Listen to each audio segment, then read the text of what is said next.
अस्सलाम वालेकुम viewers and welcome to कारोबार टीवी एक्सक्लूसिव। जैसे कि आप जानते हैं इस प्रोग्राम में हम पॉलिटिकल इकोनॉमी में बात करते हैं, सियासत, मईशत और नौजवानों का मुस्तकबिल और वो क्या सोच रहे हैं। इस प्रोग्राम में हम वो डिस्कस करते हैं और आज के प्रोग्राम में हम बात करेंगे कि जो पिछले हफ्ते हमने डिस्कशन की थी, हुकूमत का फ़ैसला कि हमाद अज़हर साहब को फाइनेंस मिनिस्टर बनाया जाए और फिर उसके एक दो दिन बाद ही खबरें आनी शुरू हो गई कि शौकत तरीन जो हैं उनको लाया जाएगा और हमाद अज़हर सिर्फ एक टेम्प्रेरी फाइनेंस मिनिस्टर के तौर पर सामने आ रहे हैं। अच्छा, फिर पिछले हफ्ते ही हमने देखा कि एक नोटिफिकेशन भी आ गया जिसमें इकनॉमिक एडवाइजरी काउंसिल की डिटेल्स सामने आ गई। पहले कहा जा रहा था कि कन्वीन करेंगे, उसको कन्वीनर होंगे शौकत तरीन साहब, लेकिन उसमें जस्ट एज मेंबर लेकर आए हैं। तो कम से कम मैंने ये सोचा वो देख के कि अब एवरीथिंग हैज़ वो जो एक वो डाई डाउन हो गई ये चीज़ शौकत तरीन वाली, एंड वो सिर्फ EAC के मेंबर होंगे। लेकिन फिर कुछ रोज़ पहले कामरान खान साहब जो एक बहुत सीनियर एंकर हैं, सहाफ़ी हैं, उन्होंने ट्वीट किया कि जो FBI के नए चेयरमैन आए हैं वो भी शौकत तरीन साहब की रिकमेंडेशन पर आए हैं। तो फिर से दोबारा से वो शुरू हो गई कि चाहे शौकत तरीन साहब अभी भी पिक्चर में हैं और वो वंस वो जो नैब का एक केस है रेंटल पावर प्रोजेक्ट का, वो उसका फ़ैसला होता है तो फिर वो जो है as special adviser to finance to the prime minister on finance आ सकते हैं। अपने जो हमारे रेगुलर व्यूअर्स हैं, रेगुलर हमारे जो प्रोग्राम के पार्टिसिपेंट्स हैं, उनको वेलकम करते हैं, समीर साहब, जावेद हसन साहब और मिशाल। और आज हमको मुज़म्मिल असलम ज्वाइन कर रहे हैं, he is the CEO of Tangent Capital Advisors. आप सबको मैं वेलकम करता हूँ। बहुत शुक्रिया मुज़म्मिल आपका भी कि आपने टाइम निकाला और आप भी काफ़ी वोकल हैं सोशल मीडिया पे भी। आप कम से कम मैं समझता हूँ जैसे हम सब न्यूट्रल हैं ना, तो आप भी बहुत न्यूट्रल हैं। आप जहाँ क्रेडिट देना होता है गवर्नमेंट को क्रेडिट देते हैं, जहाँ उनको क्रिटिसाइज़ करना होता है वहाँ क्रिटिसाइज़ भी करते हैं। तो थोड़ा सा आपसे भी हम आपका व्यू लेना चाह रहे थे। तो ये बताइए कि जो सारी कन्फ्यूजन पिछले 10 दिन से हम देख रहे हैं, 10-12 दिन हो गए यहाँ पे, कि पहले हफीज़ शेख साहब एग्जिट हुए और फिर हमाद अज़हर साहब सामने आए और फिर शौकत तरीन साहब का नाम आना शुरू हो गया। चलिए ठीक है, गवर्नमेंट का डिसीजन है, बट इस किस्म के डिसीजंस से अनसर्टेनिटी बढ़ती है। और हमने तो यही डिस्कस किया था कि भाई हमाद अज़हर यंग ब्लड हैं और पाकिस्तान एक यंग मुल्क है, और उसमें यंग ब्लड को टाइम को मौका देना अच्छी बात है। तो we were all very excited और फिर 24 घंटे 48 घंटे के अंदर अंदर ही शौकत तरीन साहब का नाम आना शुरू हो गया। तो आप क्या समझते हैं, हुकूमत ने क्या अचीवमेंट्स देखी हैं शौकत तरीन साहब की कि उनको लाया जा रहा है? कुछ पावर कॉरिडोर्स में लोग जो है खास तौर पर इस्लामाबाद में वो पूरा वक्त वहीं घूमते रहते हैं, या वो घूमते रहते हैं या उनके एजेंट या उनके स्पॉन्सर्स घूमते रहते हैं, और वो एक अपॉर्चुनिटी लेग पुलिंग की शक्ल में जो है इख्तियार करवाते हैं। वो जो है अपॉर्चुनिटी के तलाश में होते हैं। नाम लेने की जरूरत नहीं है, आप पिछले 15 सालों में देख लें कि वही नाम बार बार घूम कर आते हैं। अब तो लोग जो है 2-2 3-3 दफा फाइनेंस मिनिस्टर बन चुके हैं। इसहाक डार भी माशाल्लाह वैसे 3 दफा फाइनेंस मिनिस्टर अपनी लाइफ में रह चुके हैं। 98 में भी थे, फिर पीपल्स पार्टी की गवर्नमेंट आई, बने, फिर लैंड की गवर्नमेंट में बने। तो अगर आप पिछले 20 साल को उठाएं तो 3 से 4 लोग हैं ऐसे जो ये फाइनेंस मिनिस्ट्री की स्लॉट पे रूल करते हैं आके। ये हो गए, हफीज शेख साहब आ जाते हैं, शौकत तरीन साहब आ, और शौकत तरीन साहब की तो सबसे मतलब इन सारों में सबसे बड़ी जो ब्यूटी है, खसूसियत ये है कि वो मुशर्रफ साहब के दौर से हर थिंक टैंक पे बैठे हैं। यानी मुशर्रफ साहब के दौर में से उनकी एंट्री हुई थी गवर्नमेंट सर्कल में, उसके बाद से फिर वो जो है पीपल्स पार्टी के, आपको पता है, वो वजीर खजाना रहे। फिर उसके बाद जो है वो PMLN की भी मीटिंग्स में बैठते थे। और मुझे तो यहाँ तक भी पता चला कि PTI जिस दिन से बनी थी उनकी पहले दिन से हर मीटिंग में ये he was a part of it. बल्कि जब असद उमर को रिप्लेस कर रहे थे तो इनका नाम उस वक्त भी आया था। और फिर जो है इवेंचुअली हफीज शेख ने इनको रिप्लेस किया था, क्योंकि इनके वही नैब के केसेस वगैरह चल रहे थे। तो पहली बात तो ये कि मुझे ये समझ नहीं आता कि इतने बड़े कारोबारी लोग हैं, ये इतने फारिग कैसे होते हैं। अगर आज आप मुझे कोई असाइनमेंट दें तो मुझे भी, मेरे जिसका कोई इतना खास काम नहीं है, कोई इतने बड़े बिजनेसेस नहीं है, I need some time to मतलब settle down my other thing to come affair और इंडिपेंडेंट और कॉन्फ्लिक्ट फ्री। इन लोगों को रात को कॉल आती है और सुबह they are ready to join. Hafeez Sheikh Dubai बैठे हुए थे, बिजनेस कर रहे थे, आपको कॉल आई सुबह, ही जस्ट फ्लू इन, और वो जो है आके उन्होंने एक 24 घंटे में वजीर खजाना, मतलब अप करके आना तो बहुत बड़ी बात होती है। तो इट शोज कि ये लोग बेचारे जो है इस्लामाबाद के चक्कर लगाते रहते हैं, घूमते रहते हैं। अच्छा, फिर अगर कोई काम कर रहा होता है तो बजाय उसको करेक्ट कराने के, उसकी हेल्प करने के लिए, वैल्यू ऐड करने के लिए, जैसे समीर साहब बैठे हुए हैं, जावेद साहब बैठे हुए हैं, अगर हमें कोई पॉलिसी से डिसएग्रीमेंट होता है तो we usually try to convey के देखें इसको आप सही करें। ये नहीं कि पीछे से जाके यार आपका तो आदमी बिल्कुल बेकार आदमी है, इसको नौकरी से निकालें, दूसरे को लगाएं। तो बेसिकली ये एक वो पूल है। अच्छा, फिर आप ईएसी की कॉम्पोजिशन देखें तो मुझे तो देखें, मैं बड़ी फेयर बात करूंगा, आई डोंट नो आप लोग एग्री करें या डिसएग्री करें। ईएसी की जो कॉम्पोजिशन है इसमें मुझे लगता है कि पीपल्स पार्टी को शेयरिंग दी गई है, और पीपल्स पार्टी ने जो पीडीएम को एंड में डिच किया है उसका कुछ रिवॉर्ड जो है वो ईएसी की शक्ल में power sharing, because prime minister के बाद पाकिस्तान में कोई कहते हैं 4 या 5 मिनिस्ट्रीज काम की है, बाकी सब बेकार है। एक प्राइम मिनिस्टर है, एक जो है फॉरेन मिनिस्टर है, एक जो है आपका फाइनेंस मिनिस्टर है, और एक पावर मिनिस्टर है, और एक आपका इंटीरियर मिनिस्टर, ये 4-5 है। तो अगर आप ईएसी में देखें तो शौकत तरीन साहब एक हो गए, ये पीपल्स पार्टी से इनका लिंक इस तरीके से है कि अनवर मजीद साहब के जो हैं ये इनका रिलेशनशिप है, ब्रदर इन लॉ है, कुछ इस तरह का चक्कर है। फिर फारूक रहमतुल्लाह जो है, ये भी जो है फैमिली में इनकी बच्चों की शादी हुई हुई है। अनवर मजीद साहब का आपको पता है आसिफ अली जरदारी साहब के बेस्ट फ्रेंड है, ठीक है ना। फिर इसी तरह एक आध हमारी जो मार्केट के लोग हैं उनका भी, उन्होंने जो है इसी ग्रुप को अपना बेचा था, ठीक है ना। तो ऐसा लगता है कि रिप्रेजेंटेशन बांट दी गई है। तो ये कोई मुल्क के इंटरेस्ट के लिए नहीं, ये अपने सेल्फ इंटरेस्ट और उसके हिसाब से चीजें जो है सेटल डाउन हो रही है। आई डोंट नो, मैं मतलब खुल के बात करना चाहूंगा। अब मुझे एक बात बताएं कि शौकत तरीन साहब का मेरिट क्या है। He is not an international face, number one. He is not an economist. इनकी पब्लिक फाइनेंस पे ग्रिप नहीं है। इनका एक मेरिट है कि ये सिटी बैंकर थे, ठीक है ना, और वो भी सिटी बैंकर, पाकिस्तान का यूबीएल बैंकर, हबीब बैंकर, इन लोगों को क्यों नहीं जगह मिलती? Why always city banker come and rule? Pakistan में सिटी बैंकर्स की मतलब लाइन लगी हुई है। अच्छा, अभी शौकत तो खैर अजीज, अपने आप को हबीब बैंकर बोलते हैं, और जो लास्ट ये पिछले हफ्ते एक प्रोग्राम भी हुआ जब ये खबर आई कन्वीनर होने की और इवेंचुअली फाइनेंस मिनिस्टर बनने की, तो एक टेलीविजन शो पे थे जिसमें उन्होंने बड़ा प्राउडली कहा कि मैंने एचबीएल को टर्न अराउंड किया था। तो वो एचबीएल तो आए, एक साल के लिए आए, बेच के चले गए, टर्न अराउंड। मतलब वो आप क्या बोलेंगे, गवर्नमेंट ने पैसे डाले थे और आके दूसरी कंपनी ने आके उठा लिया, जो आज ओन करते हैं।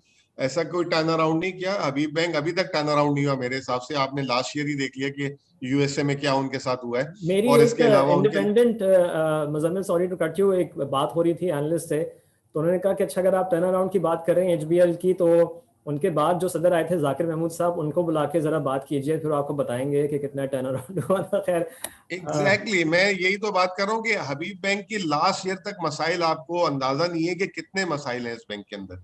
तो ये के नाम और लेबल और तख्ती लगा देना बहुत आसान है। तो मैं ये कह रहा हूं कि आप देखें, सिटी बैंकर्स की लाइन लगी हुई है पाकिस्तान, या सिटी बैंकर्स की लाइन लगी होती है, या ये वर्ल्ड बैंक आईएमएफ के लोग पाकिस्तान मतलब इतने क्वालिफाइड लोग। मैं ऑल माय लाइफ समीर साहब को देखता रहा हूं, इन्होंने स्टॉक एक्सचेंजेस खड़े किए, आके वैल्यू एड एचएसएन से पढ़े हुए हैं। जावेद साहब है, मतलब he is writing so much, मतलब इन्होंने कंट्रीब्यूट किया है। हम सारे पागल हैं, यानी कि हमारी कोई वैल्यू ही नहीं है। और फिर मैंने अनफॉर्चुनेटली इनके इंटरव्यूज 2-3 सुने। इन्होंने मतलब एक जिसे कहते हैं ना कि एक जो इलेक्शन लड़ता है ना जाहिल आदमी, और वो आके जो लोगों को बोलता है मैं तुम्हारे घर में पानी का लाइन लगा दूंगा, तुम्हें बिजली दे दूंगा, तुम्हारे को ये कर दूंगा, वो कर, इस तरह कह रहे हैं मैं पहले दिन आते ही 1% शरह सूद कम कर दूंगा। भाई तो उनका आपको डोमेन ही सेंट्रल नहीं बैंक है। गवर्नर लगाया किसी ने आके, जो आप ये बातें करना शुरू हो गए। पहले दिन आके बिजली की कीमतों को यूं कर दूंगा। आप कोई मतलब मुझे तो समझ नहीं आया, मैं घबरा गया हूँ लिटरली। मुझे ऐसा लग रहा है कि वो जो लोग कहते हैं ना 200 का 250 का रुपया हो जाएगा, अगर ये आ गए और इन्होंने इस तरह की हरकतें कर दी तो ये हो जाएगा, और ये इमरान खान साहब के दौर में ही हो जाएगा इंशाल्लाह ताला। अच्छा अगर चल, जिस तरह, एक थोड़ी सी मैं ये बात करना चाह रहा हूँ यहाँ पे मुजम्मिल के, ये जब ईएसी की कॉन्स्टिट्यूशन का हमें पता है, पिछले सैटरडे को शाम के वक्त ये एक सोशल मीडिया पे घूमना शुरू हो गया, फिर ज़ाहिर कन्फर्मेशन भी हो गई। अब मुझे नहीं पता कि ये जब ईएसी की कॉम्पोजिशन होती है तो इसमें जो मेंबर्स होते हैं उनसे पहले बात होती है कि जी हम ये बना रहे हैं और आपको हम चाहते हैं कि शामिल हों, उनकी कंसेंट ली जाती है या बस एक फ़ोन करते हैं कि हाँ जी आपको हमने ईएसी में शामिल कर लिया है? क्योंकि हुआ ये कि जब वो लिस्ट आई तो मैंने उसमें कुछ नामों से मैं भी वाकिफ़ था, तो मैंने एक दो मैसेजेस किए मुबारकबाद के। तो एक जो मैंने मैसेज किया, मैंने मुबारकबाद दी, तो आगे से मैंने ये लिखा कंग्रेचुलेशंस और ये आपको ईएसी में शामिल कर लिया। तो आगे से उनका जवाब आया कि सिंपैथाइज प्लीज़। तो अब मैं नाम नहीं लूँगा वो कौन है, बट तो मैं बहरहाल समझ गया आपने किसको, एक ब्रोकर ही है वो आपने जिनकी मैसेज तो किए। तो ये तो चलिए मैं चाहता हूँ कि जावेद साहब थोड़ा सा रोशनी डालें इस पे कि ये ईएसी की कॉम्पोजिशन पे, जो मुजम्मिल भी कह रहे हो, जैसे मैंने भी कहा कि इसमें कंसेंट लेते हैं लोगों का कि हम शामिल कर रहे हैं, और आपको हम नाम या बस नाम डाल देते हैं, फिर फ़ोन करके कहते हैं कि आप शामिल हो गए हैं। और हमने ये लास्ट पता शो नहीं में कि डिस्कस भी किया था ना कि इसकी इफेक्टिवनेस क्या है। देखिए, काफी सारी बातें जो मुजम्मिल ने कही बिल्कुल बजा है, मगर एक और चीज होती है। देखिए, ये जब ईएससी बनती है तो एक तो ये इसमें कोई 25 लोग हैं। अब 25 लोगों में क्या कंसेंसस होगा, और वो भी इतने डाइवर्जेंट किस्म के एटीट्यूड्स और व्यूज हैं। शमशाद अख्तर जो बहुत ही sort of traditional World Bank ADB किस्म की हैं, दूसरे जो हैं वो इंटरेस्ट रेट्स को 3% फौरन आके कम करना चाहते हैं 1%। सो ये रियली बड़ी डाइवर्जेंट है। जब अगर आप देखें कहीं भी दुनिया में जहां रियली काम करना होता है, तो एक व्यू होता है प्राइम मिनिस्टर ना प्रेसिडेंट का, ना जो लीडरशिप की होती है, एंड वो फिर एक काउंसिल बनाती है ना एडवाइजरी ग्रुप बनाती है जो एकदम अपने लिहाज से उनके विजन है उसको कैसे इम्प्लीमेंट करा जाए, और उस वो 5 से 6 लोग से ज्यादा नहीं होती है। और वो फिर आपकी पॉलिसी फॉर्मुलेशन के उनका जो विजन है उसके क्या करना चाहिए। कोई बात आप डिसाइड कर लें, सोशलिस्ट हो ना कैपिटलिस्ट हो, फ्री मार्केट हो, जो भी हो, एक मगर जो कॉन्स्टिट्यूट उसमें जो कंस्टिट्यूएंट मेंबर्स होते हैं वो ये नहीं होते कि हर चीज से जरा सा निवाला चख ले। तो ये there is no clarity, it's not clear ये किस किस्म का क्यूजीन है। चाइनीज है, देसी है, फ्रेंच है, ये ये हर चीज में थोड़ा सा डाला हुआ है। So there is no clarity, and इसका नतीजा वही निकलेगा, कोई कोई कोई क्लैरिटी नहीं आएगी, एक टॉकिंग टॉप जैसे लगता है। So I don't know what the purpose is. The other in terms of the merits of whoever becomes hopefully consistency के लिए हमारा नजर शुड, मगर से अगर ये रिप्लेस कर दिए जाते हैं जैसे कमरान खान ने इंडिकेट करा है, तो बात ये है कि how will this work with Raza Bakar? Now Raza Bakar has a very clear view और उसका बड़ा क्लियर स्टैंस है कि क्या करना है, and it's not because of IMF. ये एक हम लोग के पब्लिक को समझना चाहिए। अगर हम इंटरेस्ट रेट बढ़ा रहे हैं, जब आपकी इन्फ्लेशन 12% है ना 13% है, तो इसलिए नहीं बढ़ा रहा है कि आईएमएफ कह रहा है, इसलिए कि जरूरी है। इन्फ्लेशन मॉनेटरी एक फेनोमेनन है, मनी प्रिंटिंग की वजह से होती है। कोई आप पर एहसान जोर करके नहीं करेगा तो और भी बढ़ जाएगी इन्फ्लेशन, 12% से 20% पहुंच जाएगी। अगर जब 12% इन्फ्लेशन और आप 5% इंटरेस्ट रेट कर जाएंगे, तब जब 20% पड़ेगी तो आपको 25% करना पड़ेगा इंटरेस्ट रेट। जरा सा लोग समझे तो ये। मगर अगर आपका एक फाइनेंस मिनिस्टर है जो कहता है कि मुझे तो इन्फ्लेशन नंबर इस्तेमाल करें, इस पर तो यकीन ही नहीं है, मेरे मंतक के इन्फ्लेशन नंबर्स इस्तेमाल करें और मैं 2% ना 3% इंटरेस्ट रेट कम कर दूंगा, इफेक्टिव रेट्स कर दूंगा, और चाहे चाहे करे ना नहीं, चाहे उनके फंक्शन में हो कि नहीं, बताइए क्या tension between the state bank of governor and the policy maker. And ये बताइए कि किस किस्म की कंफ्यूजिंग सिग्नल्स जाएगी मार्केट में, इससे बड़ा नुकसान होगा। देखें, ये टेंशन होती है गवर्नमेंट में थोड़ी बहुत, मगर इंटरनल होती है। सबसे इंपॉर्टेंट ये मार्केट जो है वो सिग्नल्स पर काम करती है, ये इस पर नहीं। अगर आप सिग्नल भेज रहे हैं कि एक तरफ गवर्नमेंट एक्चुअली चाहती है कि इंटरेस्ट रेट को 0 कर दिया जाए और स्टेट बैंक 12% कर दे, तो बात ये होगा जो स्टेट बैंक अचीव करना चाह रहा होगा ना, करके भी अगर 12% इन्फ्लेशन का, वो भी नहीं होगा, इसलिए कि मार्केट एक्सपेक्टेशंस ये होंगी कि 0% जा रही। तो ये जो सिग्नलिंग है, दूसरी चीज इंपॉर्टेंट है, और ये हम लोग ने बहुत बड़ा चांस मिस करा है। देखिए, टफ चीजें तो करनी है और करना पड़ा है इस गवर्नमेंट को, मगर हम लोग ने कई मरतबा ऐसा इंडिकेट करा है कि रिलक्टेंट, और इसलिए कर रहे हैं कि दूसरे लोग कह रहे हैं। और ये हुआ है, इससे आप जूता भी खाए और प्याज भी खाना पड़ा। तो ये हुआ है कि आपको इंटरनेशनल मार्केट्स ने क्रेडिट नहीं दिया। ये this is a real problem. ये समझ ले बात, अगर सीईओ आता है और वो ज़्यादा दबंग किस्म का सीईओ होता है, वो पहले दिन में 50 लोगों को ना, अगर 100 की कंपनी और 50 लोगों को फारिग कर देता है, तो वो तो बड़ी गलत बात होती है। मगर मार्केट कहती है ये तो बड़ा दबंग किस्म का सीईओ है, ये कॉस्ट कटिंग जबरदस्त करेगा, तो मार्केट वो स्टॉक खरीदती है। मैं नहीं कह रहा बड़ी अच्छी चीज है, मगर I am telling you this is how market जी। अगर हम लोग टफ मेजर्स लेते हैं तो आपको जो हार्शनेस होती है और आप ओन करते हैं, तो आपकी जो इंटरनेशनल मार्केट्स आपको रिवॉर्ड करती है। और जो part of the problems and part of the hard work would have been offset by how the market. तो ये जो हम लोग कंफ्यूजिंग सिग्नल्स भेज रहे हैं बाय मुस्तकिल ये फाइनेंस मिनिस्टर चेंज करना, नहीं शायद इंटरेस्ट रेट्स और नीचे करना, शायद फिस्कल बढ़ा देना, शायद इस किस्म की फिस्कल कंजर्वेटिज्म अच्छी नहीं है, तो फिर हम लोग क्या सिग्नल दे रहे हैं? तो ये तो आखिर में यही होगा कि ये लोग जानते नहीं है क्या करना। ठीक है, ये बड़ी तो समीर साहब थोड़ा इसमें आप भी अपना व्यू ऐड कर दें जब तक डिस्कशन हुई है।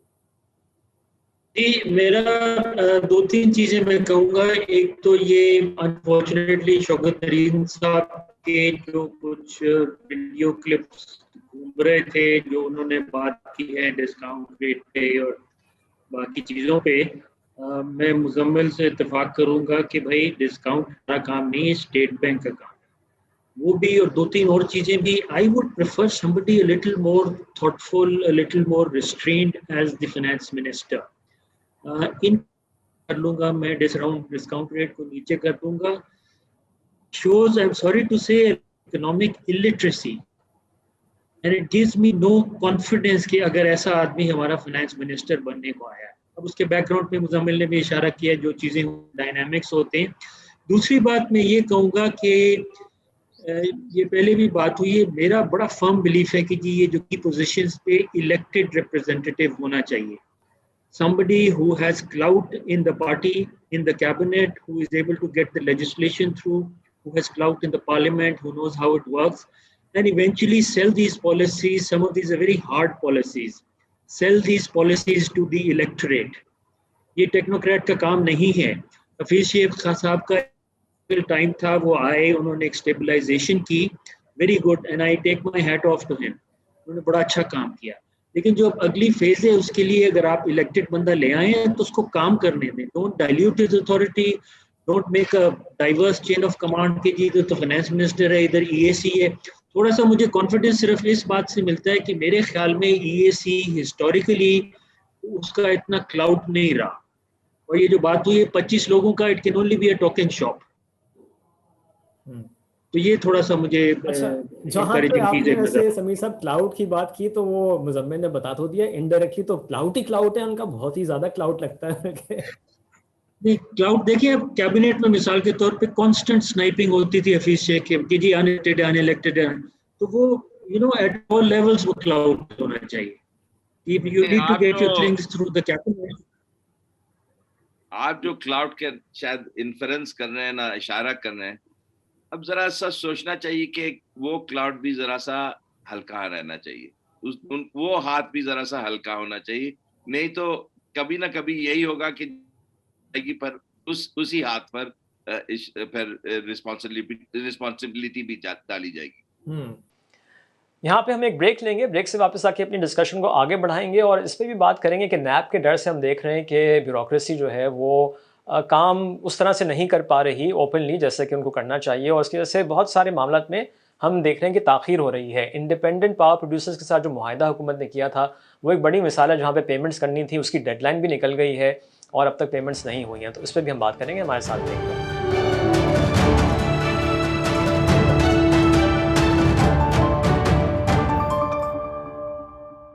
Welcome back. अपनी डिस्कशन को आगे बढ़ाते हैं और हमने मुजम्मिल से उनके व्यूज़ सुन लिए हैं, जावेद साहब ने भी कमेंट किया, समीर साहब ने। अब मिशाल को इन्वॉल्व करते हैं। मिशाल, आपने सारी बातें सुनी, बहुत घबरा तो नहीं गई? और बताइए कि जब आप ये बातें सुनती हैं तो what goes through in your mind, because ज़ाहिर है कि हमको मालूम है कि यंगस्टर्स की बड़ी सपोर्ट है पीटीआई को, इस गवर्नमेंट को। I think two things I'd like to highlight on that front. First being that PTI has always been a party for the youth, or of the youth, and it is very much something that won them the last general election. But I don't see that translating into, say, for example, the positions that they're trying. And like so many of the people here with us today point, वही पुराने लोग हैं जो rotate हो ही जा रहे हैं, and I don't see any fresh blood whatsoever entering the government during the PTI regime.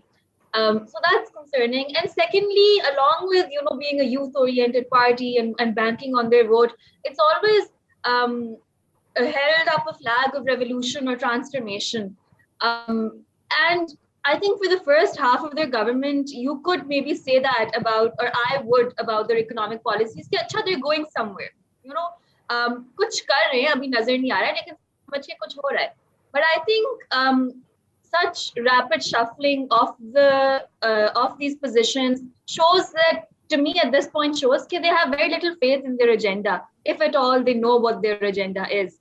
And with that, I think I don't see their policies being very long-term oriented, very transformative either. I think I don't see how it's different from any other government. तो मिशाल, ये सब कुछ सुन के आप क्या advice करेंगी prime minister साहब को, क्या करना चाहिए? I think the solution to this would be twofold, right? A, I think it's about time we have a fresh set of eyes looking at the economy, preferably somebody younger, somebody with more innovative ideas, and B, somebody that can communicate them more effectively, right? Instead of coming on national television and saying things that we know very much are not possible and are actually pretty bad for the economy. So I think two things: new ideas and the ability to communicate them is exceptionally important. I just ask, I mean, I would like to know, when, you say you voted for change, probably PTI, what was your vision? क्या करेंगे ये? So to be honest, Javed Saab, when I voted for PTI, I was 18 years old. I think I had just turned 18 a month or so ago. And I think a large part of it was a pura wave chala tha of transformation, of hope, right? And I think something that won them the last election was hope, in terms of stabilizing the economy, in terms of doing good for the economy. And उस वक्त तो मेरे ख्याल में वो tangible ideas भी नहीं थे दिमाग में कि अच्छा ये होना चाहिए, ये होना चाहिए. But increasingly I see them drifting away from that narrative as a whole. Micro level policies की तो बात भी ना करें, but drifting away from being a youth-led party. And to be honest, I don't know what they're drifting towards, but it doesn't seem very exciting. Okay. तो अच्छा, इसको इस वाली जो डिस्कशन को कंक्लूड करते हैं. Just one thing I like to add. जी प्लीज मतलब. देखिए, कल दो चीजें मैंने इंटरेस्टिंग की. टॉपिक वी हैड जो जिसमें हम बात कर रहे हैं, शौकत तरीन, मैंने एक सर्वे रन किया और उसमें मैंने जो है ट्विटर में पता किया कि जो इमरान खान ये चेंज ला रहे हैं ऑफ शौकत तरीन, do you support his change और नॉट. और I have a very limited Twitter based following, less than 8,000. तो आई हैव रिक्वेस्टेड कि अगर जो लोग ये देख रहे हैं इसको रीट्वीट करें. तो अभी 12 घंटे इस सर्वे के बाकी हैं और आई थिंक कि 5,000 से ज्यादा वोट्स आ चुके हैं. और 5,000 से ज्यादा वोट्स में जो है 85% have opposed this decision, number one. और दूसरी, this is not my followers के जो मैं बोलूं, और वो मतलब लोगों ने रीट्वीट किया इतना ज्यादा और वो ये हो रहा है. मैंने भी रीट्वीट करा और वोट करा. मैं बताऊंगा नहीं कैसे वोट करा मुझे. ओके. और दूसरी चीज ये कि कल एक मैंने बहुत इंटरेस्टिंग चीज पढ़ी जिससे मैं अपने आर्गुमेंट को एंड करूंगा, और वो ये थी, और मैं ट्वीट किया था, उसमें किसी ने लिखा कि अगर कोई 5 साल पहले का क्यूरिकुलम टेक्निक्स आज पढ़ा रहा है तो या तो something wrong with the curriculum या उसको पता नहीं है दुनिया में क्या हो रहा है. तो we need to move forward कि जो हम वही 10 साल 15 साल 20 साल से वही लोग, वही ओल्ड स्कूल, वही ओल्ड थॉट्स, अगर हम उन्हीं को री इन्वेंट करने के लिए लेकर आ रहे हैं, तो we are not going to reinvent anything at all, we will keep on going to the past rather moving forward. तो ये आज की दुनिया चेंज हो चुकी हुई है with new ideas, with new techniques, with new valuations. और आज क्या ये ऑयल ज्यादा चाहिए या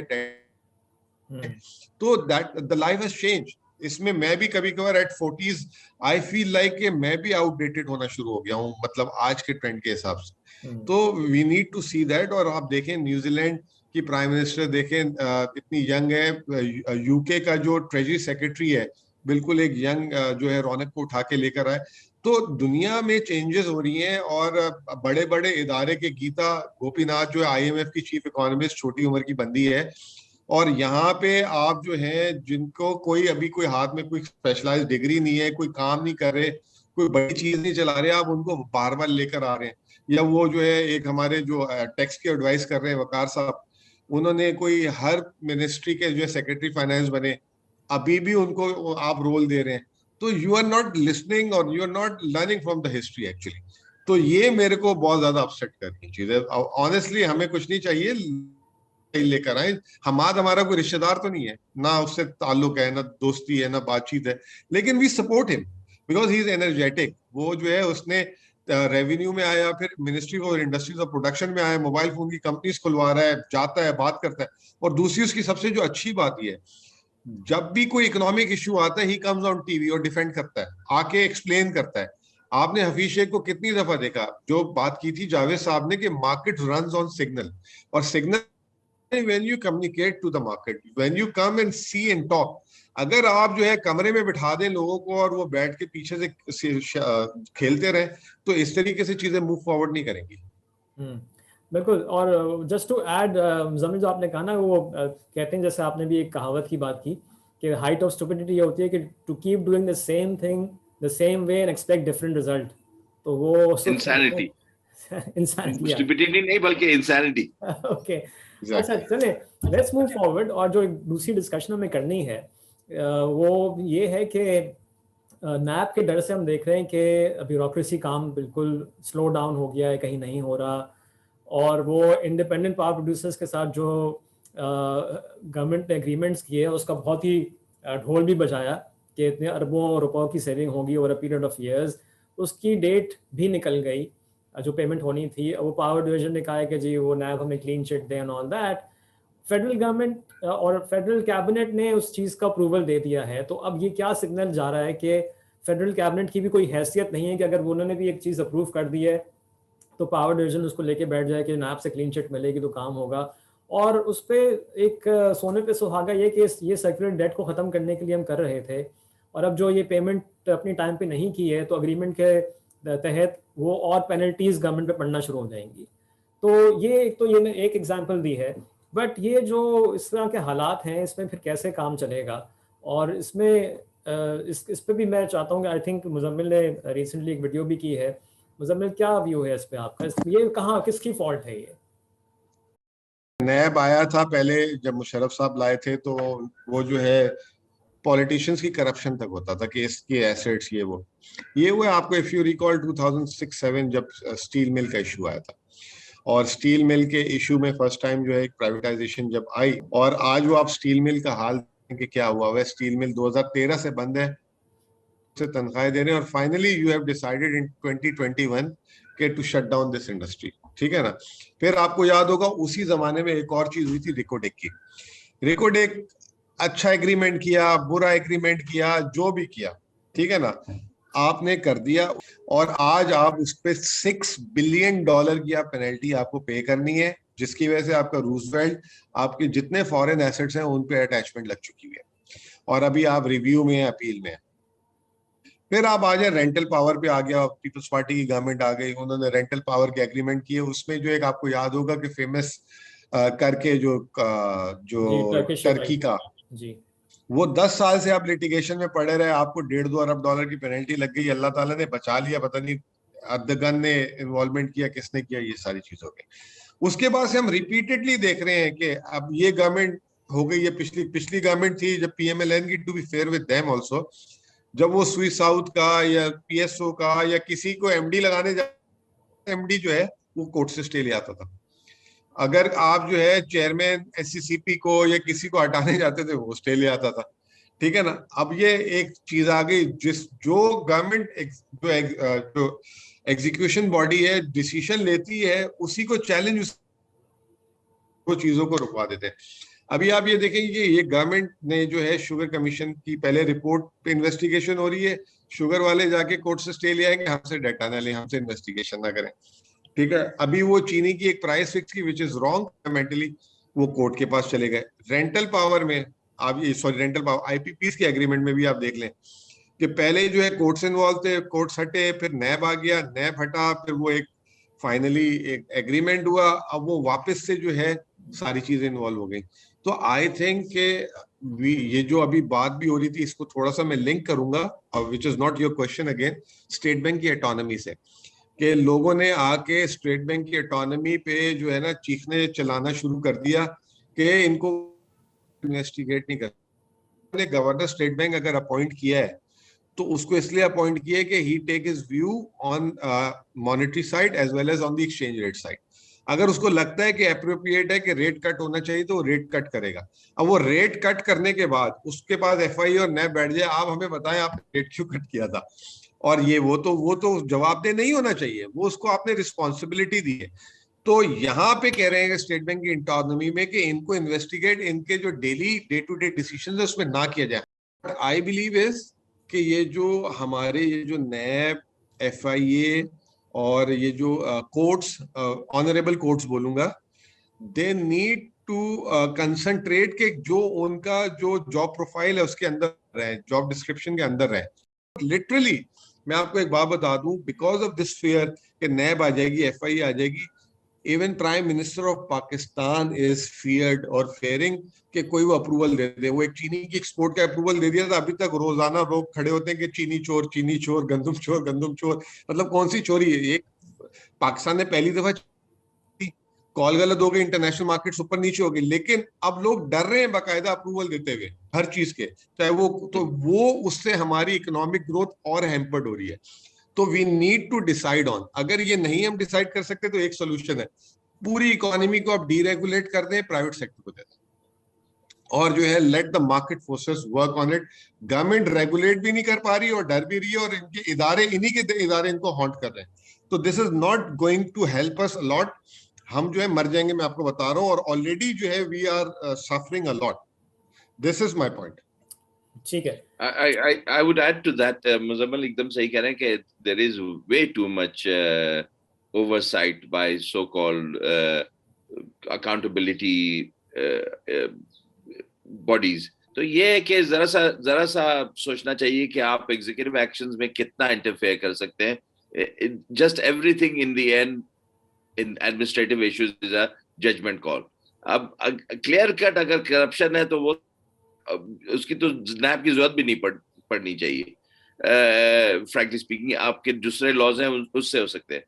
दूसरी चीज ये है कि जो बड़ी इंपॉर्टेंट चीज है जो मुजम्मल ने पॉइंट आउट करी है, हमारा स्टेट का जो फुटप्रिंट है वो हर चीज में देख ले। मैं ये कह रहा हूँ, ये शुगर की आपकी जो क्राइसिस रहती है और आती रहेगी और इंशाल्लाह अगले 20 साल में भी होती रहेगी, जब आपकी हर स्टेज पर शुगर की आपके गवर्नमेंट की इन्वॉल्वमेंट है, क्रशिंग डेट से लेके उनको प्राइसिंग, किस प्राइस पर बेचना, टैक्स देना है, कितना कल्टीवेशन करना है, हर स्टेज पर अगर गवर्नमेंट की इन्वॉल्वमेंट है तो उसमें तो फिर कुछ भी होगा तो फिर गवर्नमेंट ब्लेम होगी।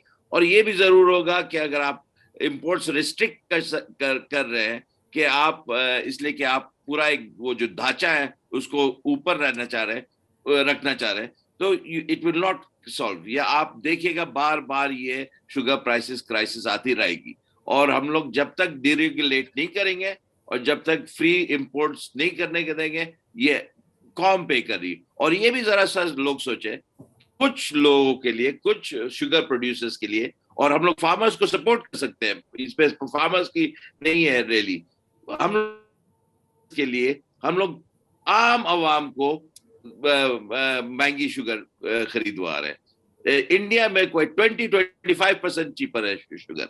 सो frankly speaking, the country also needs to make bigger decisions, and this is something which Mishal जो ट्रांसफॉर्मेटिव एजेंडा जिस पर मैंने हिंट करा था, ये ट्रांसफॉर्मेटिव एजेंडा बड़ी क्लियर होनी चाहिए, यूथ में भी क्लियर होनी चाहिए कि क्या चाहते हैं ये ट्रांसफॉर्मेटिव एजेंडा। सेम ओल्ड ये आप बस करप्शन और अच्छे बंदों से नहीं ठीक हो जाएगी। ये जब एक क्लैरिटी और विजन नहीं होगी कि आप क्या स्टेट को चाहते हैं हर चीज में, कि जब से आप पैदा हो जब तक आप कब्र में जाए हर स्टेज पर, तो ठीक है आप उस किस्म का स्टेट बना लें, इतना टैक्स करें 50% हमारे हर चीज पर टैक्स करें तो शायद हो जाएगी, मगर वो उस किस्म की स्टेट भी नहीं है और हर चीज में इंटरफेरेंस भी है। जी समीर साहब, आप इस पे कुछ थोड़ा कमेंट करें, अपनी भी राय दें। कि व्हाइट कॉलर क्राइम अगर हो भी रहा है तो FIA नैब वगैरह जो हैं इनमें नहीं है, एक्सपर्टीज नहीं है कि इसको डील कर सकें। ये पुलिस के इदारे हैं और ये इनकी हैवी हैंडेड अप्रोच होती है। नैब के में कुछ खामियां हैं बड़ी मेजर किस्म की, जिसमें मिसाल के तौर पे आप बंदा उठा लें, उसको कस्टडी में ले लें विदाउट इन, और उसको फिर आप कहते हैं डिफेंड करें। भाई अंदर रखिए, वो किस तरह अपने आप को डिफेंड करेगा। नैब की मैं आपको एक्चुअल मिसाल दूँ, हमारा जो एक प्राइवेट इक्विटी फर्म जिसमें मैं हूँ, हमारा एक रियल एस्टेट का प्रोजेक्ट था जिसको 5 साल से खैर अप्रूवल्स वगैरह आ गए हैं, 5 साल से वो LDA में इन प्रोसेस था। अब बीच में एक पीरियड आया था जहाँ पे 1-1.5 साल LDA में बिल्कुल काम हुआ नहीं, और वो लोग खुद कहते थे जी हम सुबह फाइलें उठाते हैं और नैब के दफ्तर पहुँच जाते हैं। बल्कि उस वक्त एक मजाक भी था कि बीच बाय द वे LDA के 1 या 2 पुराने DGs को नैब की कस्टडी में भी ले लिया था। हो सकता है उधर कुछ गलत काम हुआ, लेकिन ये टोटल पैरालिसिस था। और वहाँ मजाक ये बना हुआ था कि जो हमारी नई DG LDA, जिनको मैं नहीं जानता, सिविल सर्वेंट है, अपेरेंटली गुड रेपुटेशन, वो किसी कागज़ पे साइन नहीं करती। तो नैब का अपना LDA का स्टाफ कहता था कि हम लोग जो है वो लीव एप्लीकेशन देते हैं just to see her signature. हमने उनका सिग्नेचर ही नहीं देखा कि कैसा है।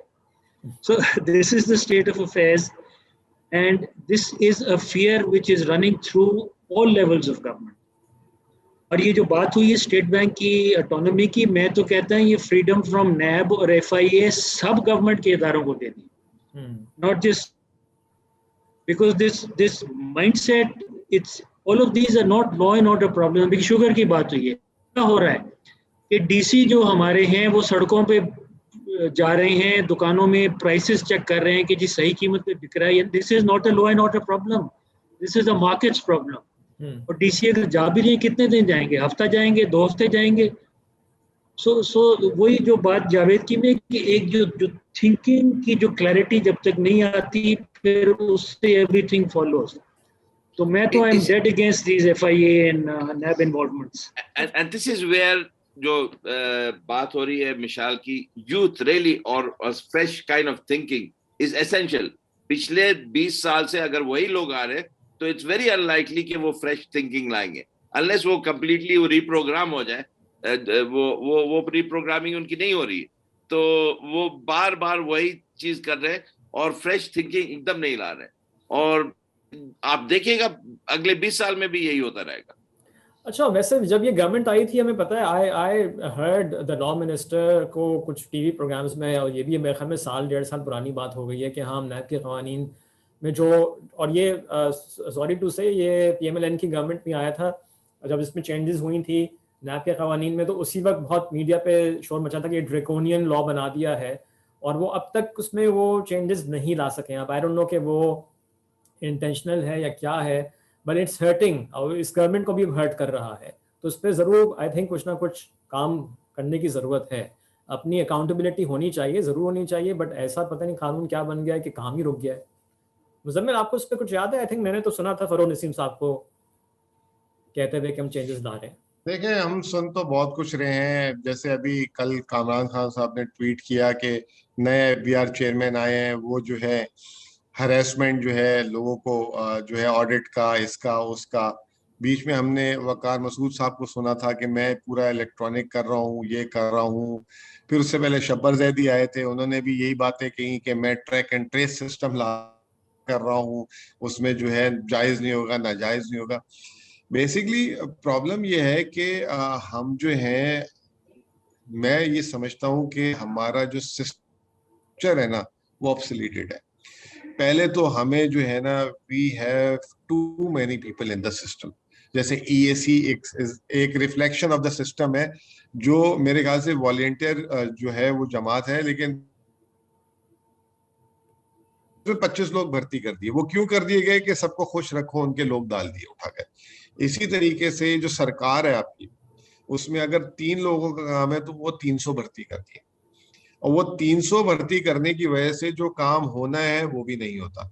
तो we need to restructure our entire government, entire laws, और उसको जो है एक प्रॉपर तरीके से जो है उसको सही करने की जरूरत है। अभी समीर साहब ने जो बात बोली बड़ी अच्छी, मुझे एक बात याद आ गई। मैं बैंक ईओबीआई जो पाकिस्तान का एक जमाने में स्टॉक मार्केट का बहुत बड़ा प्लेयर होता था, लोगों ईओबीआई है, पेंशन फंड मैनेज करता है, और वो पेंशन को इन्वेस्ट भी करना चाहिए ताकि पेंशनर की इनहास हो वो जो है फ्यूचर में वैल्यू पेंशन। ईओबीआई मुझे याद है 2006-07 में मैं केएसबी में काम करता था, उस वक्त बहुत बड़ा मार्केट का प्लेयर होता था, ईओबीआई के आगे पीछे घूमते। अब वो 2008 से ईओबीआई जो है एक गैर फाल बंद इदारा है। मैं आज से साल पहले उनके इदारे ऑफिस चला गया तो एक लाइटें भी बंद, एक शख्स वहां मिले मुझे, मैंने कहा और क्या होता है? कहता सर ये देखें आप आए हैं, सुबह हमें एक एफआईए का लेटर आया, इस हफ्ते यहाँ हेयरिंग है, अगले हफ्ते हमारी यहाँ हेयरिंग है। तो हम कोई काम करते ही नहीं है। हमारे कानून ऐसे बना दिए गए हैं। अब आप देखिए इन्वेस्टमेंट है ना, इन्वेस्टमेंट आप करते हैं तो यू प्रोबेबिलिटी है यू कैन मेक लॉस और प्रॉफिट। कानून ऐसा बना दिया है कि आप कोई चीज खरीदेंगे तो उसको लॉस में बेच ही नहीं सकते, और अगर आपने लॉस में बेचा तो हम आप पे इन्वेस्टिगेशन करेंगे, और आप वो मजीद शेयर खरीद भी नहीं सकते एवरेज करने के लिए। अगर आपने 100 रुपए का खरीदा है और वो 70 रुपए हो गया तो आप 70 रुपए का लेके एवरेज करके, ताकि वो भी नहीं ले सकते, लेंगे तो हम आपको जो है। तो जो ये लॉ बना रहे हैं unfortunately they are not qualified people. ये जो हम पार्लियामान पार्लियामान ये वो चीजें कर रहे हैं, we need to revisit our entire system structures. और ये इन्वॉल्वमेंट जो क्रॉस इन्वॉल्वमेंट्स है, ये आपको अंदाजा नहीं है कि हम कितने बड़े टाइम बॉम्ब के ऊपर बैठे हुए हैं। आपको एक छोटी सी एग्जांपल दे देता हूँ। 1,000 अरब रुपए का सिंध गवर्नमेंट का बजट है। ये इन्होंने 18 अमेंडमेंट करा के कहा कि जी सूबों को खुद मुख्तार करें ताकि अवाम पे खर्च करें। आपको पता है ऑलमोस्ट 600 अरब रुपए 1,000 अरब के बजट में से सिंध गवर्नमेंट के एम्प्लॉयज की तनख्वाहें और पेंशन जाती है।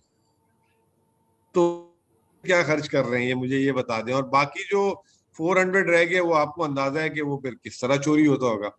तो वी नीड टू, और सिर्फ सिंध हुकूमत, हम मेरा कोई मैं मेरे मुलाजिम हो कोई, मैं नहीं जानता कोई बच्चा सरकारी स्कूल में पढ़ता हो। सिर्फ सिंध गवर्नमेंट का एजुकेशन का जो साल का बजट है 200 अरब से ऊपर है, 200 बिलियन से ऊपर, और वो 90% मेरे ख्याल से तनख्वाहों में जा रहा है, और स्कूल भी बंद है, लोग घरों पे बैठे हुए हैं, काम करते नहीं है।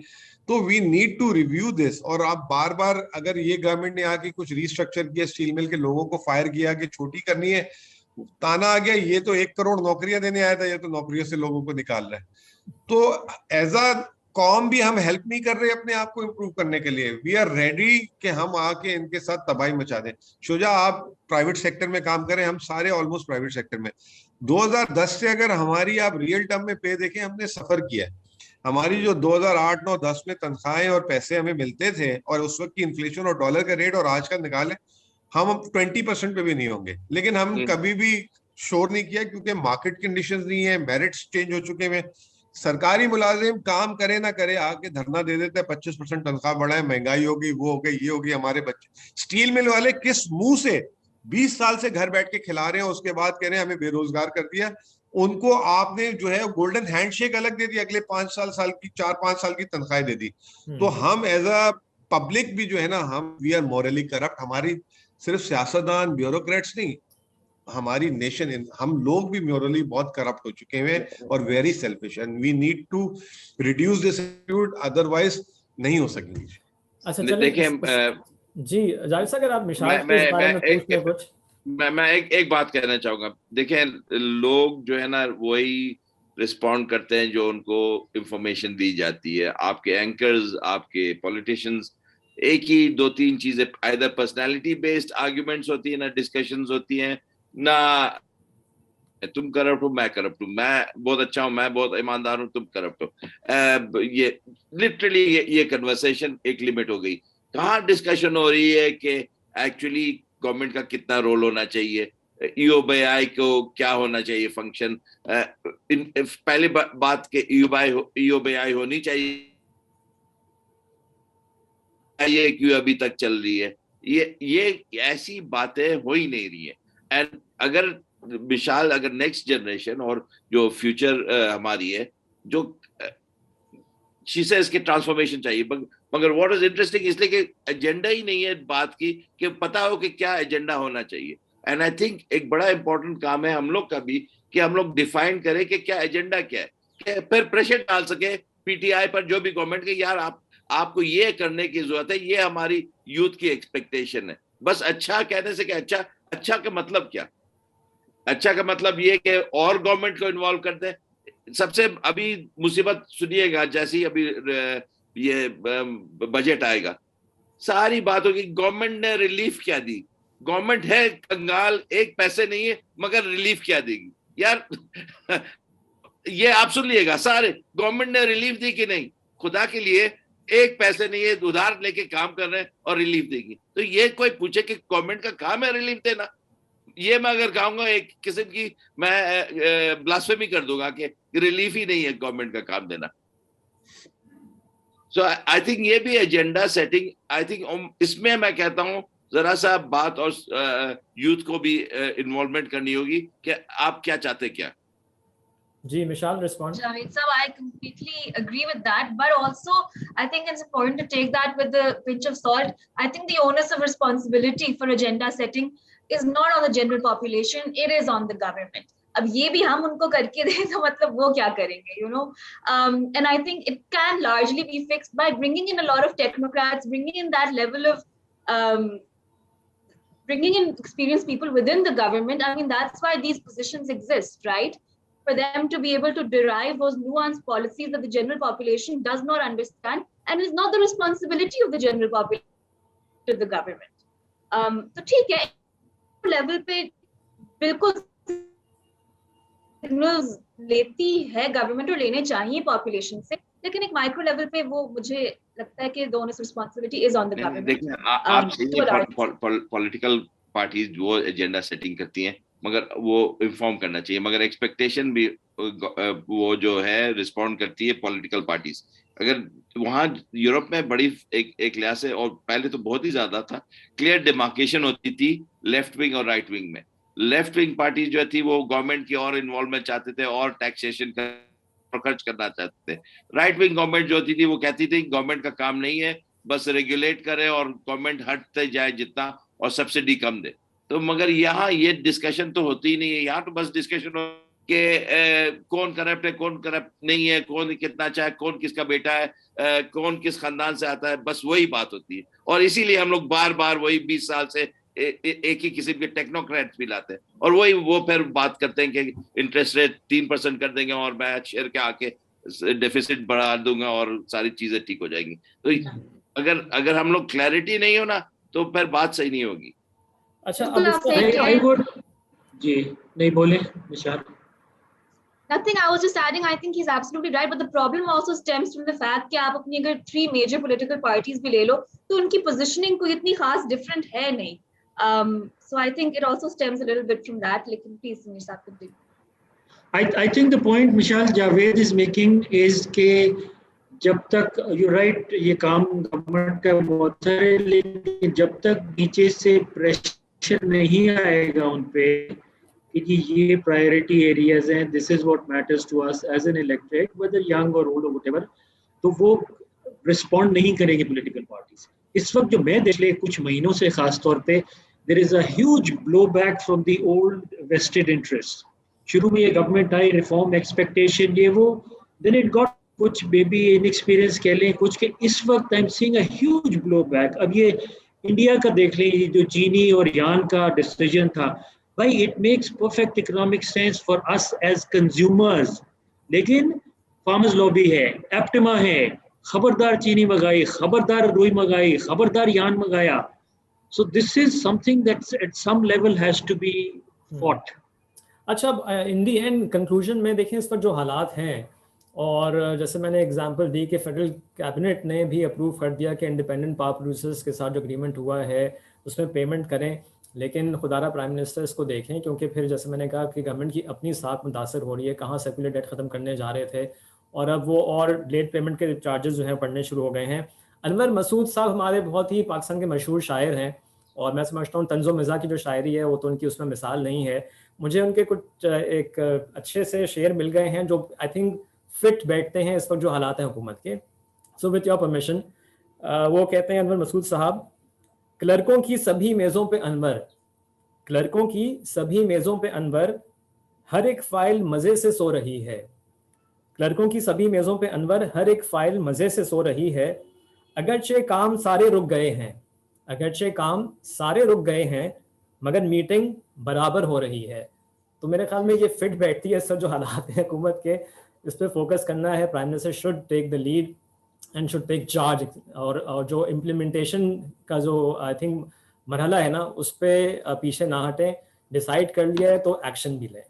तो with that I think I will conclude. Thank you very much आप सबका कि आपने वक्त निकाला और प्रोग्राम में शिरकत की। इंशाल्लाह नेक्स्ट वीक फिर मिलेंगे। खुदा हाफिज़।